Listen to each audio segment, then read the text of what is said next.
بسم الله الرحمن الرحيم. الدرس السابع: النون الساكنة والتنوين الإقلاب والإخفاء. তো 5 নম্বর দর্স থেকে বলা হয়েছিল 7 নম্বর দর্স পর্যন্ত আহকাম নুন সাকিনা ওয়া তানবিন, নুন সাকিন এবং তানবিনের আহকাম নিয়ে আলোচনা হবে। তো সেই ধারাবাহিকতায় আমরা 7 নম্বর দর্শে এসে গেছি। এখানে নুন সাকিন এবং তানবিনের সর্বশেষ দুটি আহকাম ইকলাব এবং ইখফা, এই দুটি আহকাম নিয়ে আলোচনা হবে। তো প্রথমে ইকলাব, এরপরে ইখফা। قال الله تعالى, আল্লাহ সুবহানাহু ওয়া তাআলা বলছেন, লিল্লাহিল আমরু মিন ক্বাবলু ওয়া মিন বা'দ। এই যে মিসাল, এই যে উদাহরণ, এটি ইকলাবের উদাহরণ। وقال سبحانه فمن شهد منكم الشهر فليصم। এই দ্বিতীয় আয়াতটি হচ্ছে ইখফার উদাহরণ। তো ইকলাব এবং ইখফা, প্রথমে যদি ইকলাবের কথা বলছে তাহলে ইকলাবের আলোচনা আগে আসবে, সেই হিসাবে মিসালও আগে আসছে। ইখফার আলোচনা কথাটা যেহেতু পরে আসছে, কাজে এটার উদাহরণও পরে আসছে। তো সামনে এটার ব্যাখ্যাও ধারাবাহিকভাবে আসবে। প্রথমে ইকলাবেরটা আসবে, এরপরে ইখফারটা আসবে। তো দেখেন বলছে ফিল মিসালিল আউয়াল, প্রথম মিসালে, প্রথম উদাহরণে, হিনামা লাফাযনা ওয়া মিন বা'দ, যখন আমরা ওয়া মিন বা'দ শব্দটিকে উচ্চারণ করেছি, তো অবস্থাটা কি হয়েছে? উলিবাতিন নুন সাকিনা, যে নুন সাকিনকে পরিবর্তন করা হয়েছে, ক্বাবলাল বাই, কার পূর্বে? বার পূর্বে, মিমান সাকিনাতান, কি করে? নুন সাকিনকে, মানে নুন সাকিনকে মিম সাকিনের মাধ্যমে কি করা হয়েছে? পরিবর্তন করা হয়েছে, এটাই বলছে। কিসের পূর্বে? বার পূর্বে। আচ্ছা, তাহলে নুন সাকিনকে কি দ্বারা পরিবর্তন করা হলো? মিম দ্বারা পরিবর্তন করা হলো। ওয়া উখফিয়াত বিগুন্নাহ, এরপরে সেখানে কি করা হলো? একটা গুন্নাকে গোপন করা হলো। পরিবর্তনও করা হয়েছে, আবার কি একটা গোপনীয় একটা গুন্নাও সেখানে করা হয়েছে। ফাসবাহাত তুকরাউ, এখন কিভাবে পড়া হচ্ছে? ওয়া মিন বা'দ, নুন সাকিনকে বাদ দেওয়া হলো, এখন অবস্থা দাঁড়ালো কি, যে নুনটা মিম হয়ে গেল। তাহলে যদি আপনি ওই অবস্থায় লিখতে যান তাহলে কেমন হবে? এরকম হবে, ওয়া মিন বা'দ, এটাই বলল। তো প্রথম উদাহরণ পেশ করছেন, এখন সংজ্ঞা দিচ্ছেন। আসলে মূল নিয়ম হচ্ছে আগে একটা জিনিসের পরিচয় দেওয়া, পরিচয় দেওয়ার পরে এরপরে উদাহরণ পেশ করা, হ্যাঁ, বুঝার জন্য। কিন্তু এই কিতাবের মধ্যে আগে মিসাল, উদাহরণ পেশ করা হয়েছে, এরপরে যা জিনিসের, ওই জিনিসটির হাকিকত, মাহিয়ত, শাব্দিক অর্থ, পারিভাষিক অর্থ এরপরে ব্যাখ্যা করছে। তো যাই হোক, সবকিছুর মধ্যে খায়ের আছে। তো দেখেন ইকলাবের শাব্দিক অর্থ কি? ফাল ইকলাবু লুগাতান তাহওয়িলু শাইই আন ওয়াজহিহি। ইকলাবের শাব্দিক অর্থ হচ্ছে যে তাহওয়িলু শাই, একটা জিনিসকে ফেরানো, ঘোরানো, আন ওয়াজহিহি, কিসের থেকে? তার আপন অবস্থা থেকে। একটা জিনিসকে তার আপন অবস্থা থেকে সরিয়ে ফেলা। এই ইকলাব, এর মধ্যে আপনার আরেকটা শব্দ যেমন ইনকিলাব, মূল মাদ্দা কিন্তু একই, কফ লাম্বা কলব, এর থেকে ইনকিলাব, যেটাকে আমরা কি বলি? গণ অভ্যুত্থান। তো সেখানেও কি হয়েছে? আগের অবস্থা থেকে নতুন অবস্থার দিকে ফিরছে সবকিছু, রাজনীতি। তো ফাল ইকলাব লুগাতান, ইকলাবের শাব্দিক অর্থ তাহওয়িলু শাইই আন ওয়াজহিহি, একটি জিনিসকে তার আপন অবস্থা থেকে ফেরানো, ঘোরানো, পরিবর্তন করা। পরিভাষায় কাকে বলে? ওয়াসতিলাহান কলবুন নুন সাকিনাতি আও তানবিনি মিমান, যে নুন সাকিন এবং তানবিনকে মিম দ্বারা পরিবর্তন করা। ওয়া ইখফাউহা বিগুন্নাতিন, এবং সেখানে একটি গুন্নাকে গোপন করা। ওয়া ইখফাউহা বিগুন্নাতিন, না, ওয়া ইখফাউহা এটা ফিরছে হলো নুন সাকিন অথবা কি তানবিন, নুন সাকিন অথবা তানবিন, না না এটা না, মিমকে, মিমের দিকে ফিরছে। নুন সাকিন এবং তানবিনকে আপনি মিম দ্বারা পরিবর্তন করছেন। মিম দ্বারা পরিবর্তন করার পরে এটিকে গোপন করবেন গুন্না সহ। কাকে? নুন সাকিন এবং তানবিনের পরে যখন বা আসে, তো নুন সাকিন অথবা ওই তানবিনকে আপনি মিম দ্বারা পরিবর্তন করবেন। মিম দ্বারা পরিবর্তন করার পরে আপনার কাজ কি? আপনার কাজ হলো ওই মিমকে একটি গুন্না এর সাথে আপনি গোপন করবেন। ওয়া ইখফাউহা, এই হাফিজ কিসের দিকে? মিমের দিকে, নুন সাকিন এবং অথবা তানবিনকে যে আপনি পরিবর্তন করলেন মিম দিয়ে, ওই মিমকে গোপন করবেন কার সাথে? বিগুন্নাতিন, গুন্নার সাথে। কখন? ইনদা হারফিন ওয়াহিদিন হুয়াল বা, যখন নুন সাকিন অথবা তানবিনের পরে একটি হরফ বা এটি আসবে। এটি আসলেই আপনি মিমকে কি করবেন? গুন্নার সাথে গোপন করবেন। আবার মিসাল দিতেছে, মানে অবস্থা এমন যে ওই ছাত্র তো তিন ধরনের থাকে, একদম জাকি, আরেকজন থাকে আওসাত, মুতাওয়াসসিত বলে, আবার সর্বশেষ যে এটা হলো গবি, একদমই কিছু বুঝে না। তো যারা মেধাবী তারা তো শুরুতেই বুঝে গেছে। এখন মুসান্নিফ চিন্তা করছে যে জাকি তো বুঝে গেল, এখন মধ্যে যে আছে ওটাই বুঝতেছি নি, তো পরে তার জন্য আবার আবার আনতেছে আলোচনা। তো এরপরে উনি আবার চিন্তা করলেন যে গভীর বুঝলো কিনা, তো এই জন্য আবার রিপিট করছে। তো একটা বিষয় দেখেন কতবার আনে। মিসাল যখন দেখছেন তখনই বুঝে গেছেন ইখলাব কোনটা, ইখফা কোনটা। ওটার আবার ব্যাখ্যা করলেন কিভাবে ইখলাব হলো, কিভাবে ইখফা হলো, তাই না? এখন ইখলাবের দেখেন আবার উদাহরণ আছে, আনবিহুম আনবুরিকা কুল্লু নাফসিন বিমা কাসাবাত রাহিনা। আচ্ছা, তো এগুলোকে আপনি কিভাবে পড়লেন এটার বাস্তব রূপ আবার দেখাচ্ছে।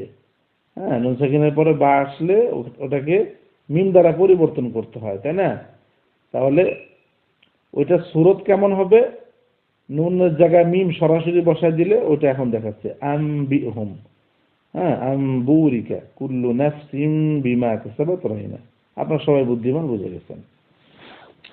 আম্মা ফিল মিসাল আস-সানি, আচ্ছা, ওই যে প্রথমে লিল্লাহিল আমরু মিন ক্বাবলু ওয়া মিন বা'দ আনছে, তাই না? আর দ্বিতীয় মিসাল আনছিলেন কি? ফামান শাহিদা মিনকুমুশ শাহরা ফালইয়াসুম।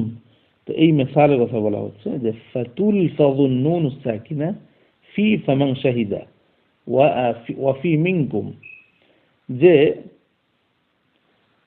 ফামান শাহিদা এবং মিনকুম এই দুটি শব্দের মাঝে নুন সাকিনকে পড়া হয়েছে বা উচ্চারণ করা হয়েছে বাইনাল ইদগামি ওয়াল ইজহারি, ইদগাম এবং ইজহারের মাঝামাঝি, মাআল মুহাফাযাতি আলাল গুন্নাহ, গুন্নার প্রতি সযত্ন বা কি বলে যত্নবান হয়ে, এবং এই গুন্নাটার পরিমাণ বিমিকদারি হারাকাতাইনি, দুই হরকত পরিমাণ গুন্নার প্রতি লক্ষ্য রেখে ইজহার এবং ইদগামের মাঝামাঝি মিনকুম এবং কি ফামান শাহিদা এই দুটি শব্দের মাঝে নুন সাকিনকে উচ্চারণ করা হয়েছে। আর এটিকে কি বলে? ওয়া ইউসাম্মা হাযাল হুকমু ইখফাআন, আর এই হুকুমটির নামই হলো ইখফা। আচ্ছা, এবার ফাল ইখফা বলে ইখফার শাব্দিক অর্থ, পারিভাষিক অর্থ বলবে। দেখেন, ফাল ইখফা লুগাতান, ইখফা শাব্দিক অর্থ কি? হুয়া সাতরু, সাতরু মানে কি করা? ঢেকে দেওয়া, গোপন করা। ওয়াসতিলাহান, পরিভাষায় কাকে বলে? হুয়া নুতকু বিল হারফি আলা হালাতিন বাইনাল ইযহারি ওয়াল ইদগাম, একটি শব্দকে ইযহার এবং ইদগামের মাঝামাঝি একটি অবস্থায় উচ্চারণ করা। এমত অবস্থায় খালিয়ান, এটা হাল, তাই না? নাহু সরফের কায়দা অনুযায়ী এটা কি? হাল ওয়াকে হয়েছে এখানে, হালিয়ান খালিয়ানটা অর্থ কি? খালিয়ান মিনাত তাশদীদি মা বাকাইল গুন্নাতি ফিল হারফিল আউয়াল, যে একটি হরফকে ইজহার এবং ইদগামের মাঝামাঝিতে পড়া এমত অবস্থায় যে সেটি তাসদীদ থেকে মুক্ত থাকবে এবং এই মা বাকাইল গুন্নাতি ফিল হারফিল আউয়াল, প্রথম হরফের মধ্যে গুন্না অবশিষ্ট রেখে, প্রথম হরফের মধ্যে গুন্না অবশিষ্ট রেখে, হ্যাঁ, ইজহার এবং ইদগামের মাঝামাঝি হরফকে উচ্চারণ করা হবে এমত অবস্থায় যে সেই হরফটি তাসদীদ থেকে খালি হবে। অর্থাৎ ইখফার যে গুন্নাগুলো আমরা করি, এই গুন্না করার সময় এটা ইজহার এবং কি ইদগামের মাঝামাঝি হবে, এবং এই গুন্না করার সময় এখানে তাসদীদও থাকবে না, আবার এখানে গুন্না অবশিষ্ট থাকে প্রথম হরফের মধ্যে, ঠিক আছে, এটাই বলছে। যেমন মিন সামারাত, যেখানে গুন্না হচ্ছে কিসের মধ্যে, নুনের মধ্যে প্রথম হরফ, এবং গুন্না যে হচ্ছে এখানে তাসদিদ নাই, তাসদিদ থেকে মুক্ত, এবং গুন্নাটা হচ্ছে ইজহার এবং ইদগামের মাঝামাঝি। ইজহার মানে স্পষ্ট করা, ইদগাম মানে মিলায় পড়া। তো এই গুন্নাগুলো এমন হয় যেটা না ইজহার না ইদগাম, বরং দুইটার মাঝামাঝি একটি অবস্থা, এটি হলো ইখফা। আচ্ছা, এখন বলতেছে ইখফার হরফ কি কি। ইখফার হরফ কি কি এটা বুঝবেন কিভাবে? ইজহারের 6 হরফ বাদ দেন, এরপরে ইদগামের 6 হরফ বাদ দেন, এরপরে ইখলাবের 1 হরফ বাদ, তাহলে 6 6 12, আর হলো কি 13, ইখলাবের একটা। এই 13টা বাদ দিলে যা থাকে বলতেছে সবগুলোই কি ইখফার হরফ।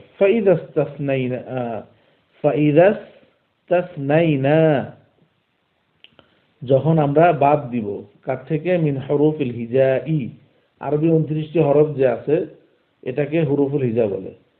তো এই হুরুফুল হিজা থেকে যখন আমরা বাদ দিব আহরুফাল ইজহারি সিত্তাতা,